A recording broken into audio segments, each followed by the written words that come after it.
മുകേഷിനെതിരായ ബിജെപിയുടെ പ്രതിഷേധം എന്തിനാണെന്നൊന്നും സുരേഷ് ഗോപി സാറിനത്ര പിടികിട്ടിയിട്ടില്ല.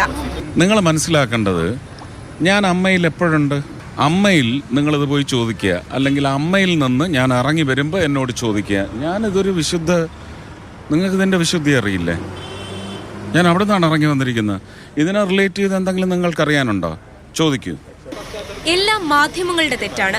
വീട്ടിൽ നിന്ന് വരുമ്പോൾ വീട്ടിലെ കാര്യം ചോദിക്കുന്നില്ല, ഓഫീസിൽ നിന്ന് വരുമ്പോൾ ഓഫീസിലെ കാര്യവും ചോദിക്കുന്നില്ല.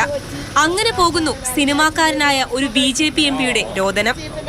ഞാൻ എൻ്റെ ഓഫീസിൽ നിന്ന് ഇറങ്ങി വരുമ്പോൾ എൻ്റെ ഓഫീസിനെ സംബന്ധിക്കുന്ന കാര്യം ചോദിക്കണം. എൻ്റെ വീട്ടിൽ നിന്ന് ഇറങ്ങി വരുമ്പോൾ എൻ്റെ വീട്ടിലെ കാര്യം ചോദിക്കണം. അമ്മ അസോസിയേഷനിൽ നിന്ന് ഞാൻ ഇറങ്ങി വരുന്ന സമയത്ത് നിങ്ങൾ അതുമായിട്ട് റിലേറ്റ് ചെയ്ത കാര്യങ്ങൾ ചോദിക്കൂ, പ്ലീസ്. ഇല്ലില്ല, ഇത് നിങ്ങളുടെ തീറ്റയാണെന്നാണ് ഞാൻ മനസ്സിലാക്കുന്നത്. നിങ്ങളുടെ മീഡിയയ്ക്കുള്ള ഒരു തീറ്റയാണത്. നിങ്ങളത് വെച്ച് കാശുണ്ടാക്കിക്കോളൂ, ഒരു കുഴപ്പമില്ല. പക്ഷേ ഒരു വലിയ സംവിധാനത്തിന് തകിടം മറിക്കുകയാണ് നിങ്ങൾ. സുരേഷ് ഗോപിയെ സംബന്ധിച്ച് നിരവധി സ്ത്രീകൾ നേരിടുന്ന പ്രശ്നം മാധ്യമങ്ങൾ റിപ്പോർട്ട് ചെയ്യുന്നതിലും വലിയ അപരാധം വേറെയില്ല. ആട്ടിൻകുട്ടികളെ തമ്മിലടിപ്പിക്കുന്ന ചെന്നായ്ക്കളാണ് മാധ്യമങ്ങൾ. ആരോപണം നേരിടുന്ന നടന്മാരെയും ആട്ടിൻകുട്ടികളായി കാണുന്ന സുരേഷ് ഗോപിയുടെ വലിയ മനസ്സ് ആരും കാണാതെ പോകരുത്.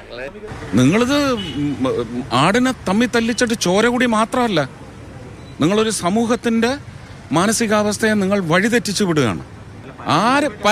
പരാതി ആരോപണത്തിന്റെ രൂപത്തിലാണ് നിൽക്കുന്നത്. നിങ്ങൾ ആരോടാ സംസാരിക്കുന്നത്?